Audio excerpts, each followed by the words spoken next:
Sisi tulikuwa tunaambia Matiang'i atoke nje jinsi simba, jinsi chui, John anatembea. Hiyo ndio point. Sasa hakuna mambo ya kuongea mahali unatoka. Hakuna mambo ya kuongea na wagusi pekee. Wewe sasa ni leader wa nationwide. Kwanza ungana na George Natembea. Kaa chini na George Natembea. Muongee lugha moja. Mukishaongea lugha moja na George Natembea, then muagree on who should be the flag bearer of 2027. Na mimi najua hapo kwa flag bearer John Natembea ndiye anakuwa flag bearer. Then Matiang'i anafuata. Kwa sababu we are looking at numbers. Tunaangalia at numbers. John Natembea anatoka Western. Waluya wako na kura mingi sana, 4 million votes.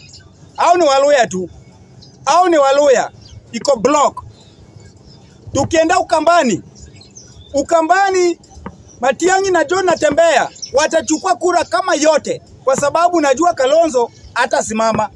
Kalonzo ataungana na hii team strong ya John Natembea na Matiang'i, Fred Matiang'i.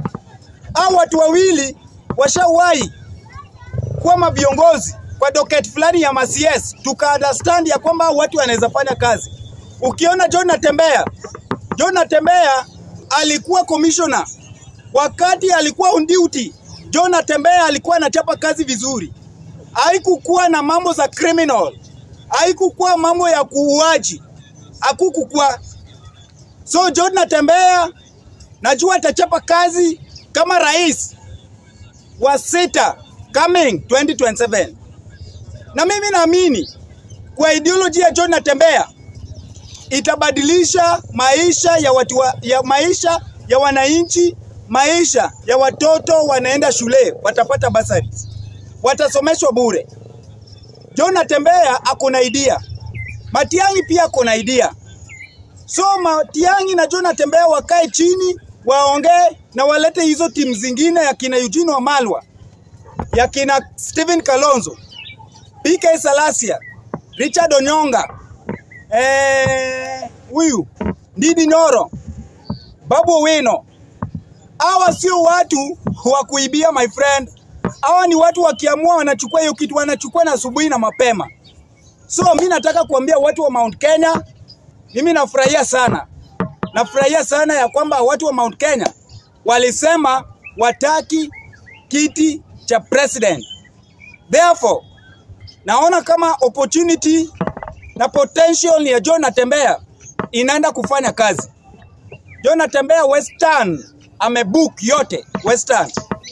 John Natembea amebook Nyanza kwetu, kwa sababu sisi hakuna mtu tunasimamisha kama president. So mimi napenda kusema hivi ya kwamba sisi kama vijana tumeshaamuka na tumejua ni nini tunataka na maisha yetu. Tutapea Natembea kura kama zote. Tutapea Fred Matiang'i kura kama zote. Kiwemo na Kalonzo Musyoka, kiwemo na Eugene Wamalwa, kiwemo na Richard Onyonga, kiwemo na Ndindi Nyoro, kiwemo na Babu Owino, kiwemo na ama viongozi wote wakina Eugene Wamalwa, na hao wote najua hiyo uongozi tunachukua. Watu wamechoka na Ruto. Ruto is a dictator. Ruto is a person who cannot be corrected.